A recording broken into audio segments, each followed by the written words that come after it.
And welcome back to Interpreting the Stars, where today we're starting a brand new movie marathon with the feature-length Star Trek films. Now, there are 13 of these, and my reviews will mostly be bi-weekly, so it'll take most of 2020 to finish. Anyways, I'll be covering all the movies with the original series cast, the Next Generation cast, and the Kelvin Timeline films. So strap in, boys and girls, because we're starting with Star Trek, the motion picture, a film that was released in 1979, just 2 years after Star Wars came out.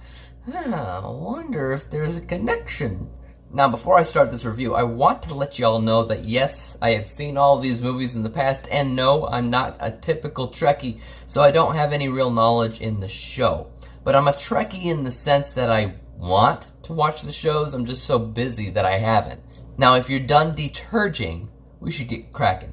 This review is brought to you by the word of the day, deterge, to cleanse thoroughly, like what people should be doing right now, but apparently everyone has stopped taking the virus seriously, even though it's still here. Star Trek, the motion picture, brings Captain Kirk and the gang back to the USS Enterprise after not traveling in it for 10 years. Why? Because there's a really big, massive cloud that looks like a Windows 95 screensaver out in space that's just it's just killing everybody, and they think at the center of this thing is an alien craft, and the Enterprise must figure out what it wants in order to figure out their next step. So, when I first saw this movie, the main thing that stuck out to me was how boring it was.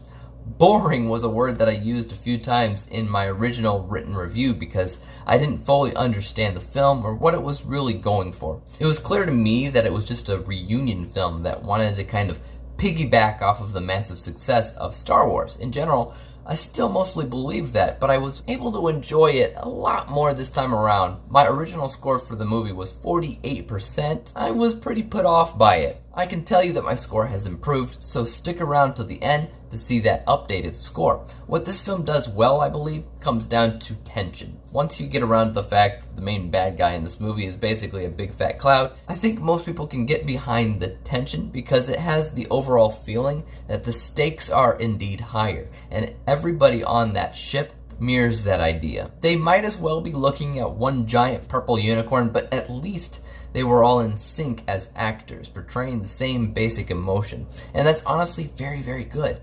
And the cast obviously has some really great chemistry. That being said, we have to talk about those filler scenes.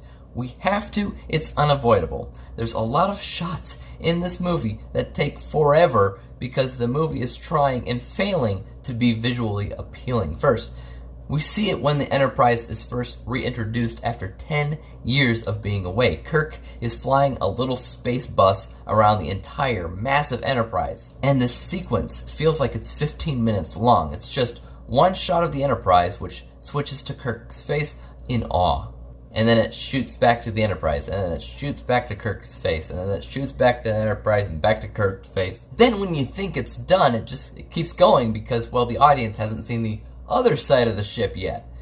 If that wasn't bad enough, when the Enterprise finally gets to the killer cloud in space, the same thing happens again. The cloud changes shapes because it's basically a Windows 95 screensaver, and the whole crew looks mystified. It does something else. Then back to the crew, then it goes back to that cloud, and then it goes back to the crew's faces being mystified. Over and over again.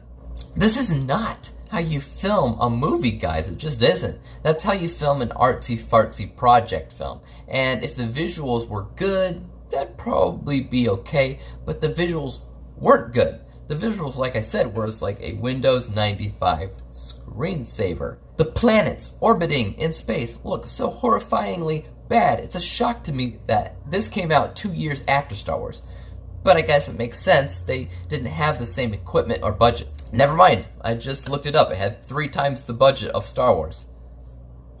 What went wrong?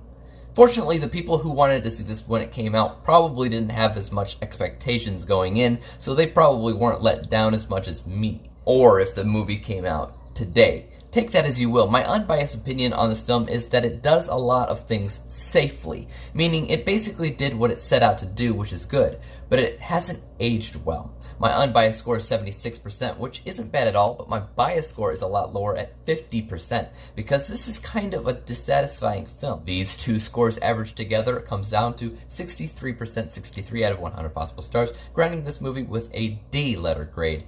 It's not terrible, but it's far from the best thing to be found in the series as a whole. I would like to hear your thoughts on this first Star Trek film in the comments down below. Is it just a movie that is an acquired taste type of film?